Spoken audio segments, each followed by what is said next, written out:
जोड़ा, नवविवाहित जोड़ा अनंतनाग जिले में पहलगाम घाटी घूमने गया था और वहाँ पे एक रेस्टोरेंट में बैठा हुआ नाश्ता कर रहा था। रेस्टोरेंट में पति पत्नी दोनों बैठे हुए थे। पति मैगी का ऑर्डर दिया था। पति के सामने मैगी आती है, पति मैगी खाना शुरू कर देता है। पत्नी इंतजार में बैठी थी कि अभी मेरे पास आएगा। इसी बीच वहाँ 2-3 वर्दीधारी लोग टहलते घूमते आ जाते हैं। पति से उस आदमी से पूछते हैं, तुम मुसलमान हो? तो वो ताजुब में वो आदमी पड़ जाता है। फिर दोबारा वही सवाल रिपीट करते हैं। इस पे वो इग्नोर कर देता है, कुछ नहीं बोलता है। तो फिर तीसरी बार फिर वही वर्दीधारी पूछता है, तुम्हारा नाम क्या है?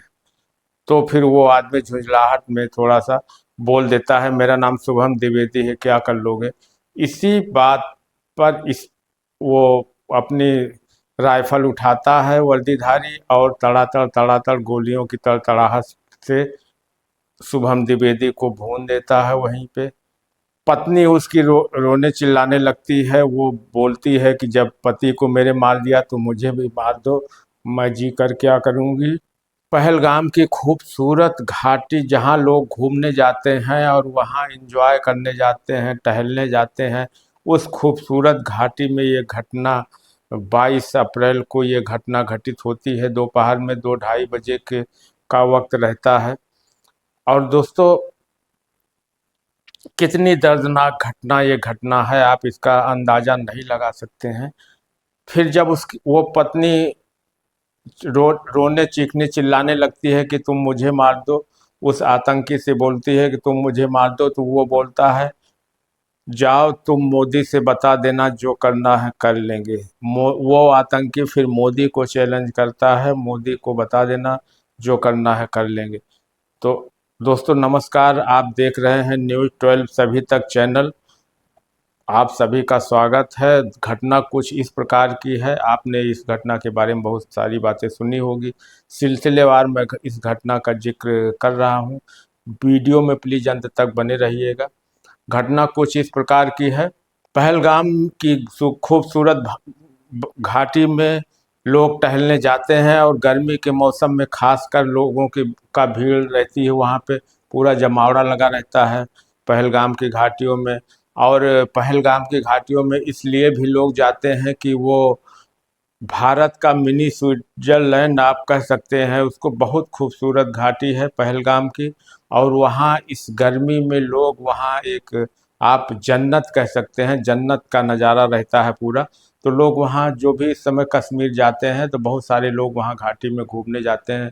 जो विदेश नहीं जा पाते, किन्हीं कारणों बस नहीं पहुँच पाते हैं, विदेश नहीं घूम पाते हैं, स्विट्जरलैंड नहीं घूम पाते हैं, तो वो अनंतनाग और पहलगाम की घाटियों में घूमकर अपना एंजॉय करते हैं। उत्तर प्रदेश के महाराजगंज जिले का शुभम द्विवेदी, अभी हाल में ही उसकी शादी हुई थी। वो अपनी पत्नी के साथ कश्मीर घूमने का प्लान बनाते हैं। कश्मीर घूमने का जब प्लान बनाते हैं तो उनके साथ परिवार के 2-3 लोग और तैयार हो जाते हैं कि हम भी चलेंगे।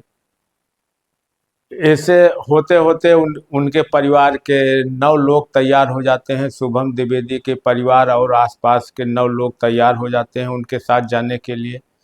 शुभम द्विवेदी, हम आपको बता दें कि व्यवसायी थे, द्विवेदी सीमेंट का काम करते थे। और अभी चूंकि उनकी नई नई शादी हुई थी तो इस वजह से एक घूमने का भी उनका इरादा था कि हम कहीं पहाड़ पे, कहीं किसी जगह पे, अच्छी जगह पे जाएं घूमने के लिए। इन्हीं सब बातों के मद्देनज़र वो श्रीनगर गए। श्रीनगर वो 16 तारीख को यहाँ से गए और जाने के बाद, वहाँ पहुँचने के बाद उन्होंने बहुत सारी जगहों पे घूमा। आखिरी में यही पहलगाम बचा था, अनंतनाग जिले का था। ये इस एरिया में आखिरी में वो गए और उनके परिवार के सभी 9 सदस्य गए। 5 लोग पहाड़ी पे ऊपर नहीं चढ़े, चूँकि वहाँ पे पहाड़ियों पे चढ़ाई भी है। तो कुछ लोग घोड़ों का सहारा लेते हैं, कुछ पैदल ही चढ़ जाते हैं पहाड़ी पे। 5 लोग नहीं गए ऊपर पहाड़ी पे घूमने। जहाँ पे ये घटना हुई वहाँ पे 4 ही लोग गए शुभम द्विवेदी के साथ। शुभम द्विवेदी और उनकी पत्नी ऊपर घूम रहे थे और घूमते घूमते एक रेस्टोरेंट दिखाई पड़ा। रेस्टोरेंट में ये बैठ जाते हैं नाश्ता करने के इरादे से। और कश्मीर में उस जगह पे रेस्टोरेंट में कुछ खास नहीं, रेडीमेड आइटम मैगी या आप मकई के रोटी वगैरह, ये सब मक्के के रोटी, ये सब चीज़ों से बने सामान वहाँ पे मिल जाते हैं। मक्के की रोटी भी वहाँ बहुत लोग खाते हैं, पसंद करते हैं। खा पाए थे नहीं खा पाए थे, इतने में वो तीनों दुर्दांत आतंकी जो वर्दी और सैनिकों के भेष में थे, वो दुर्दांत आतंकी तीनों बिल्कुल नॉर्मल टहलते घूमते कि कोई देख के ये ना भांप पाए कि ये आतंकी है। वो टहलते घूमते शुभम के पास आते हैं, इनसे नाम पूछते हैं। नाम पूछ जब 1-2 बार ये नहीं, इग्नोर मारते हैं, तीसरी बार फिर वही सवाल रिपीट करते हैं। और जैसे झुंझुला के इन्होंने शुभम ने बोला मेरा नाम शुभम द्विवेदी है, क्या कर लोगे। उधर से राइफल की गोलियां निकलती हैं और शुभम द्विवेदी ऑन स्पॉट खत्म हो जाते हैं। पत्नी उनकी चीखने चिल्लाने लगती है और आतंकी मोदी से जाके बता देना ऐसा बोल के दूसरी तरफ मुड़ जाते हैं। और उस जगह पे उसके आसपास चूंकि गोली चल रही होती है तो वहाँ पे भगदड़ की स्थिति बन गई। सारे लोग बचने के चक्कर में इधर से उधर भागने लगते हैं और आतंकी अपना एक पर एक निशाना अपना बनाते रहते हैं। इसी बीच आतंकी का सामना विनय बरनाल जो हरियाणा के करनाल से आए हुए थे उनसे हो जाता है। विनय बरनाल नेवी में लेफ्टिनेंट थे। अभी उनकी शादी पिछले 16 अप्रैल को ही हुई थी और 16 अप्रैल को शादी हुई तो वो अपनी पत्नी के साथ वहाँ पे टहलने घूमने के इरादे से गए थे। चूँकि और कहीं विदेश यात्रा उनकी नहीं हो पाई थी तो वो कश्मीर ही जाना उचित समझे। और भारत में बहुत सारे लोग ऐसे हैं अपने देश में जो कहीं विदेश नहीं घूम पाते हैं, तो कश्मीर की यात्रा में ही उनको आनंद मिलता है। और कश्मीर की यात्रा बड़ी अच्छी यात्रा मानी जाती है। वहाँ की वादियाँ बड़ी खूबसूरत हैं। वहाँ गर्मी के खासकर गर्मियों के मौसम में टहलने पर वहाँ जन्नत जैसा दृश्य नज़र आता है। इन्हीं सब बातों के मद्देनज़र वो नेवी के लेफ्टिनेंट विनय बरनाल अपनी पत्नी हिमांशी बरनाल के साथ वहाँ पे गए थे और आतंकियों से सामना उनका होता है। आतंकी उनसे भी नाम पूछते हैं, जैसे नाम बोले वो तुरंत वो गोली चला देते हैं और उन विनय बरनाल को मार देते हैं। पर वही स्थिति सेम वही कंडीशन जो शुभम द्विवेदी की वही विनय बरनाल की होती है और पत्नी से फिर वही बोल देते हैं कि मोदी से बता देना।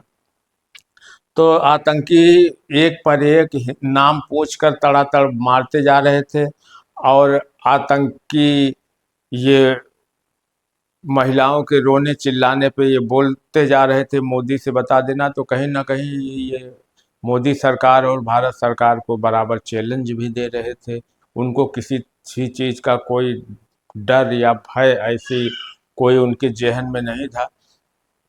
और आगे उसी जगह पे कुछ आगे बढ़ने पे एक मजदूर की बात आपको बता दें कि एक सैयद शाहिद हुसैन करके मजदूर थे जो घोड़े की घुड़सवारी, जो लोग पैदल ऊपर पहाड़ी पर नहीं चढ़ पाते हैं तो वो घोड़े द्वारा चढ़ते हैं। सैयद शाहिद हुसैन वही काम करते थे। वो घोड़े पर यात्रियों को बैठाते थे और ऊपर पहाड़ियों पे ले जाके टहलाते थे, टहला के ला के नीचे छोड़ते थे। इस पूरे काम में एक यात्री अगर उनको दिन भर मिल गया, एक दिन मिल गया तो वो पूरा दिन भर उसी में लग जाता है। उस यात्री को ऊपर ले जाना और वहाँ टहलाने के बाद ला के नीचे छोड़ना, घोड़े पे बैठा के वो पूरा दिन उनका उसी में लग जाता है। और यही काम वो करते थे सैयद शाहिद हुसैन जी। तो उन जिस यात्री को लेके गए थे आतंकी उस पर हमला करने लगे तो शाहिद सैयद हुसैन दौड़ पड़े और उन्होंने बीच बचाव करना चाहा, पकड़ना चाहा आतंकी को। इस पर आतंकी ने उन्हें भी नहीं बख्शा, गोली मार दी। उनकी पत्नी और बच्चे की फोटो क्लिप इसमें हमने लगाई हुई है वीडियो में, आप देखें। तो कुल मिला के आतंकियों का मकसद ये, इनका ना कोई मजहब है, ना कोई मकसद है, ना ये कोई इनका धर्म है, ये शुद्ध रूप से आतंकी हैं। अभी पकड़े गए या नहीं पकड़े गए इसकी अभी कोई सूचना नहीं मिली है। उधर हमला के तुरंत बाद गृह मंत्री अमित शाह जी का बयान आ जाता है और अमित शाह जी जम्मू कश्मीर के लिए रवाना हो जाते हैं। अमित शाह जी जम्मू कश्मीर पहुंचे भी और वहां पे उन्होंने 26 उस हमले में मारे गए 26 लोगों और श्रद्धांजलि अर्पित करते हुए भी फोटो क्लिप मैंने इस वीडियो में लगाई हुई है, आप देखें। मोदी जी विदेश दौरे पे थे, सऊदी अरब के दौरे पे थे और घटना को सुनते हुए ही वो वहाँ से अपना दौरा निरस्त कर वापस भारत आ गए। तो दोस्तों, ये सब जो घटनाएं, आतंकी घटनाएं हो रही हैं और इससे हमारे देश के लोगों को, खास करके राजनीति के लोगों को इससे सबक लेना चाहिए कि आतंकी जब 26 लोगों की वहाँ हत्या किए तो उनको हिंदू से एलर्जी थी, ना कि किसी जाति से। हिंदू में कौन कौन सी जाति है इससे कोई मतलब नहीं था, केवल हिंदू नाम पे वो गोली बरसा रहे थे। तो ये सब बातें हैं दोस्तों। ये वीडियो कितना मर्माहत और कितना लोगों को रुला देने वाला है कि आप ये पूरी वीडियो इसकी चला दें तो आप इसकी पूरी वीडियो नहीं देख पाओगे। दोस्तों, इस वीडियो में बस इतना ही, मिलेंगे हम किसी नेक्स्ट वीडियो में। धन्यवाद।